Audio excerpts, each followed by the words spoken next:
everyone. Welcome back to Relax with Animal Facts. I am Steph Wolf, and today I am going to be learning with you about our furry, scaly, or possibly even slimy friends. And in today's case, it is going to be maybe a bit of a hard one to categorize because we are covering the oh so wonderful lobster. This, of course, is a very special listener episode dedicated to Kendall Long, who wrote in via Instagram. I hope you enjoy your episode, Kendall, and I so appreciate the animal content that you yourself post as well. If you want to request an animal to learn about like Kendall did, you can do so in a couple of different ways.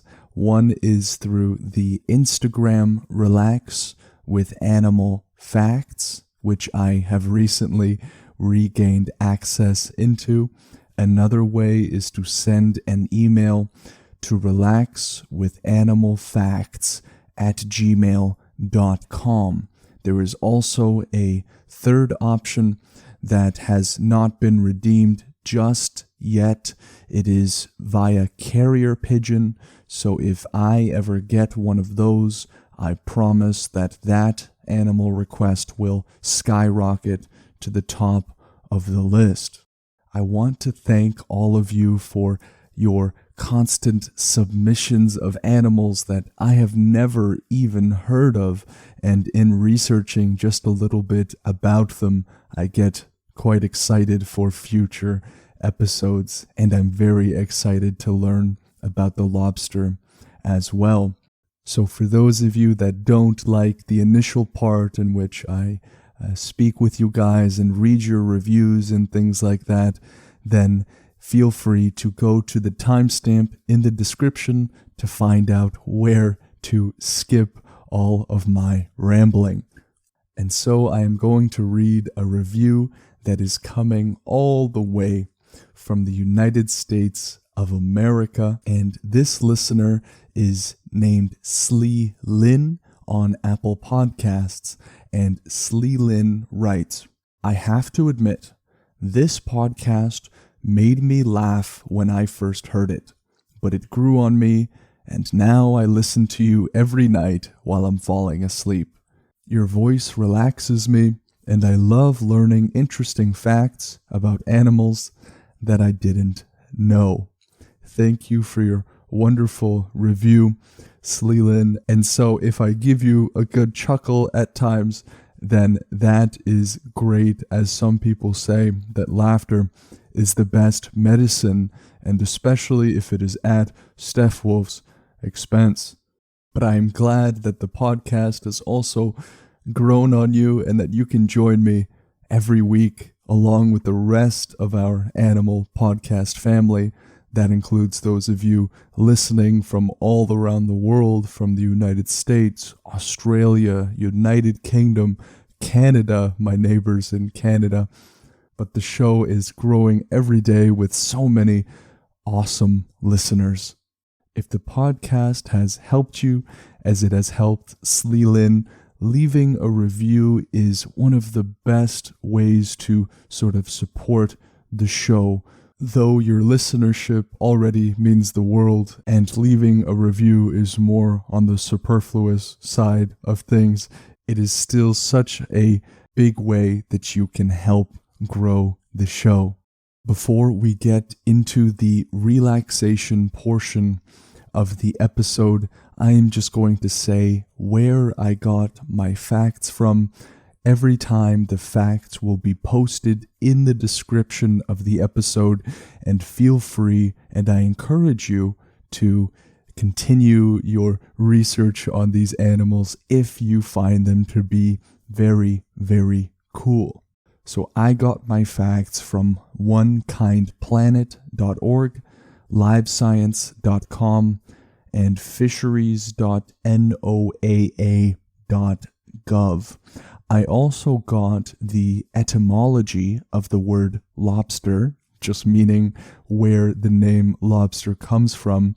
I got that from etymonline.com. And now let us go to the portion in which we try to pay attention to where we're carrying some of that tension from the day, even at the beginning of the day to the end of it. For you, it might be your head. It might be the clenching of your jaw. It might be your legs or your arms.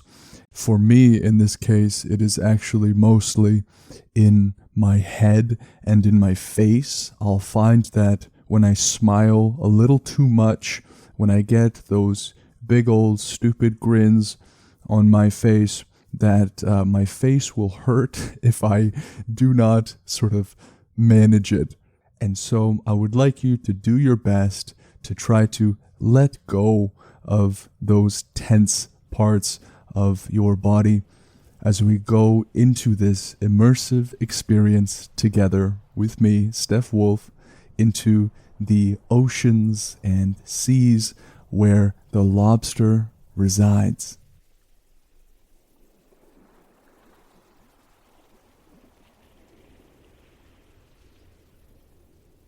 I do wish that I could play some sounds of a lobster, but because they don't really make that much sound apart from possibly using their little claws or feet to walk on the ocean floor, I couldn't play anything at the beginning, but that is still a pattern that we are going to continue in the next episode. And so first of all, what is a lobster? A lobster is something that is known as a marine invertebrate. Possibly you have heard the word invertebrate before.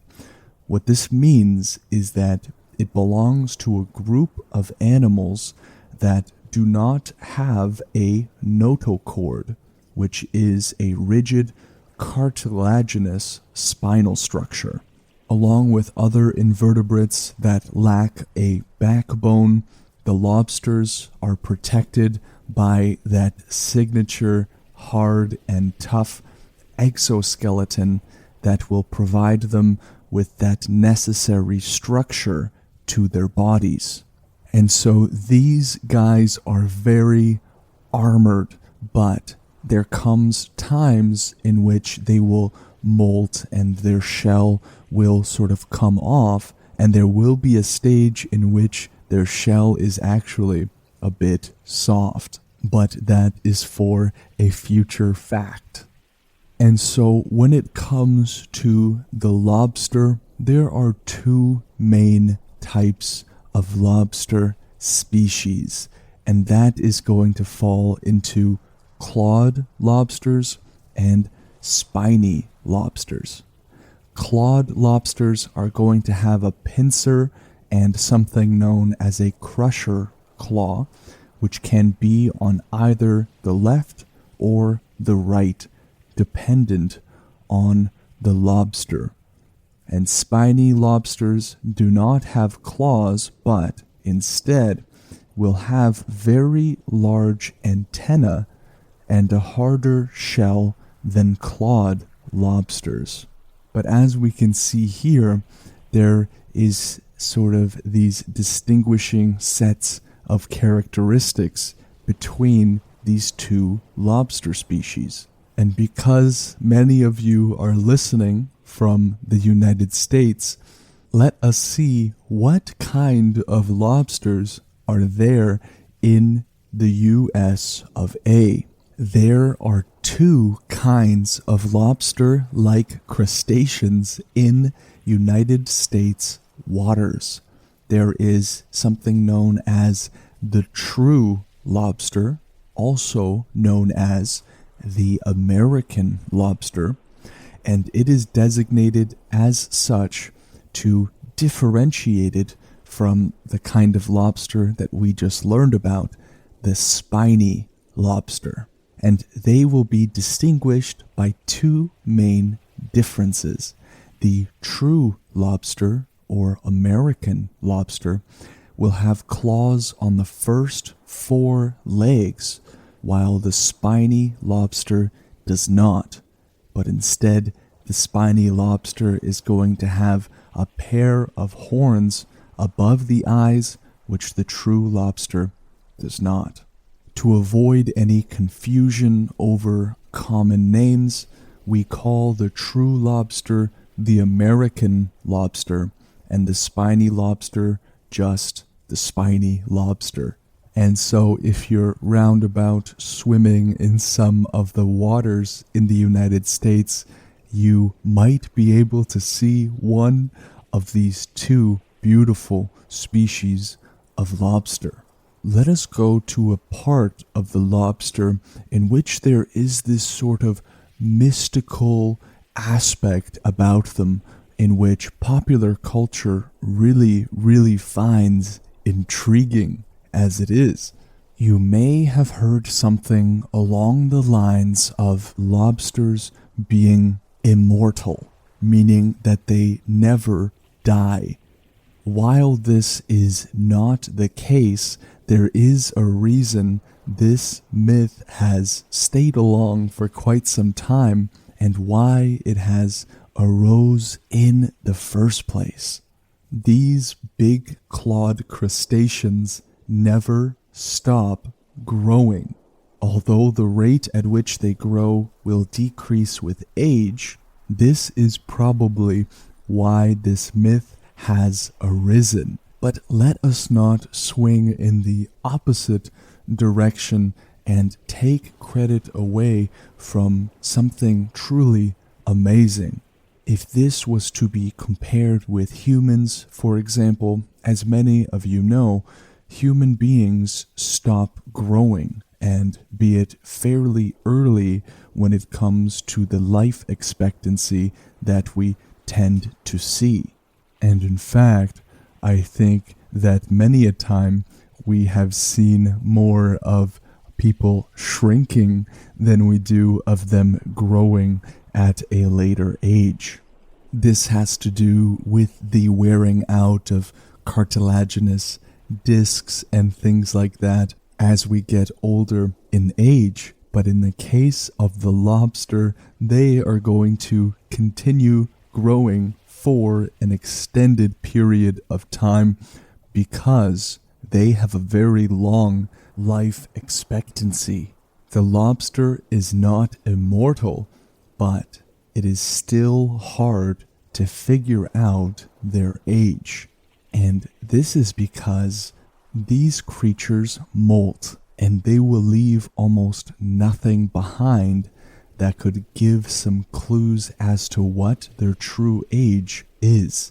One researcher says that the lining of the stomach, the covering of the gills, the eyes themselves, all of the hard parts get taken out during this unbelievable molting process.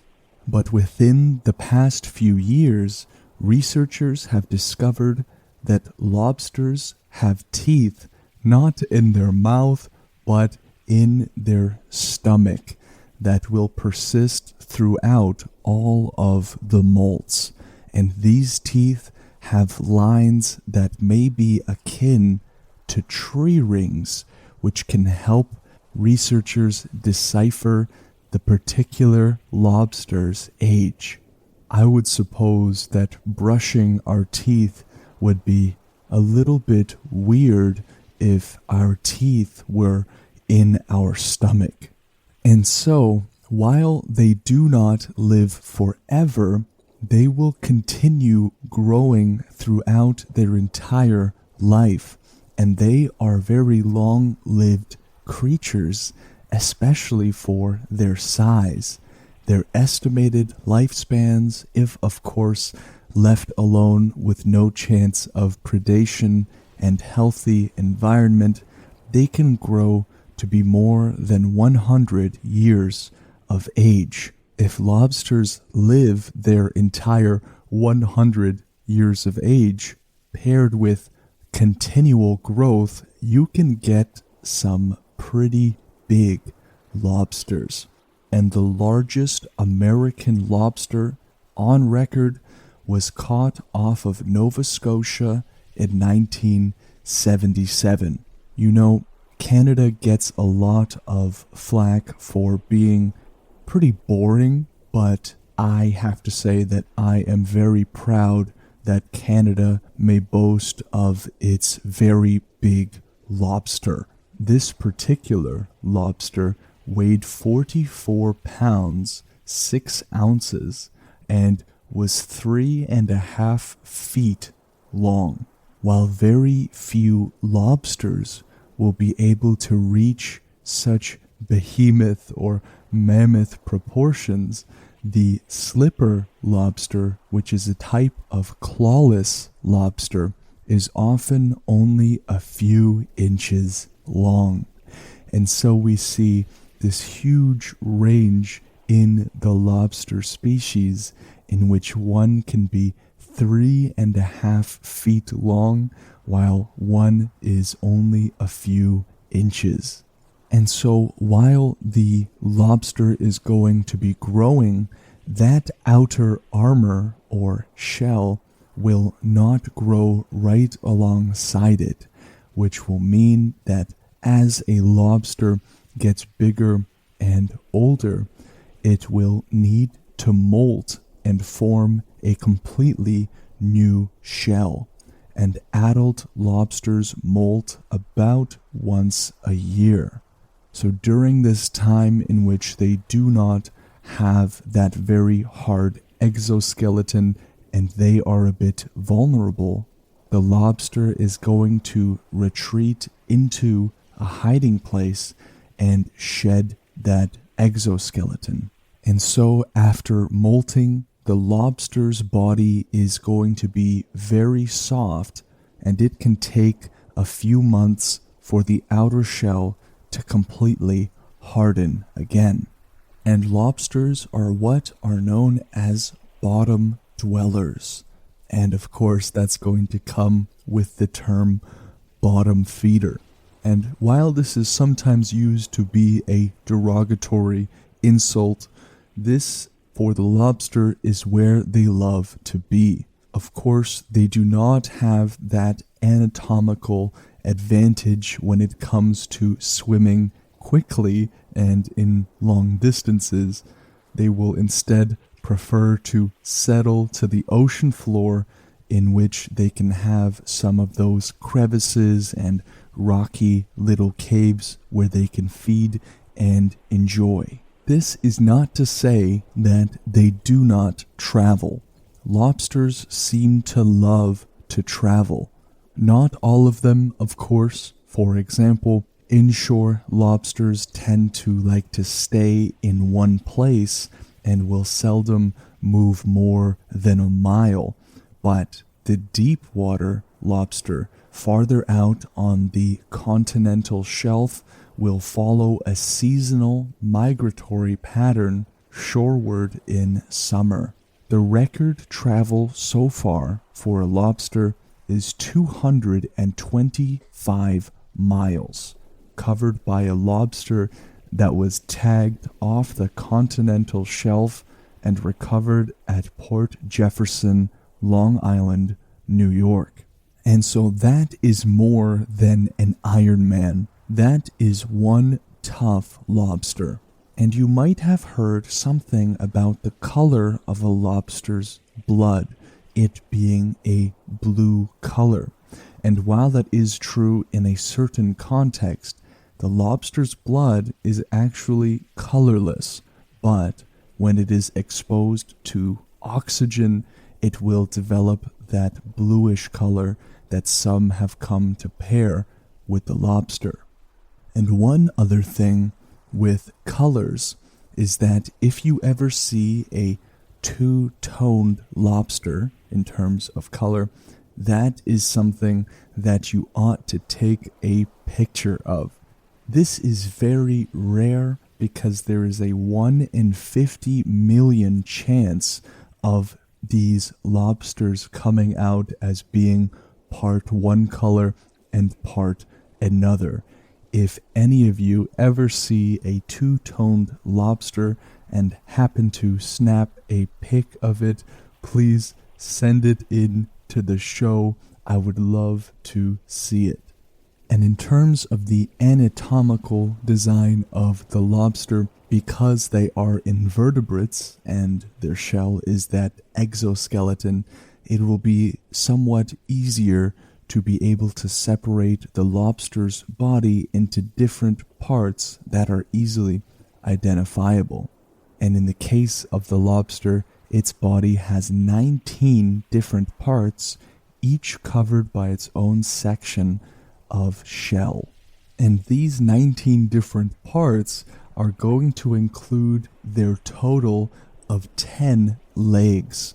And not only that, but say a leg, a claw, or antenna is lost, possibly to some kind of scuffle with another marine animal, it can grow it back and be replaced.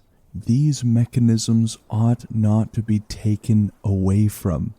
All we have to do is imagine if human beings had these same sorts of capabilities.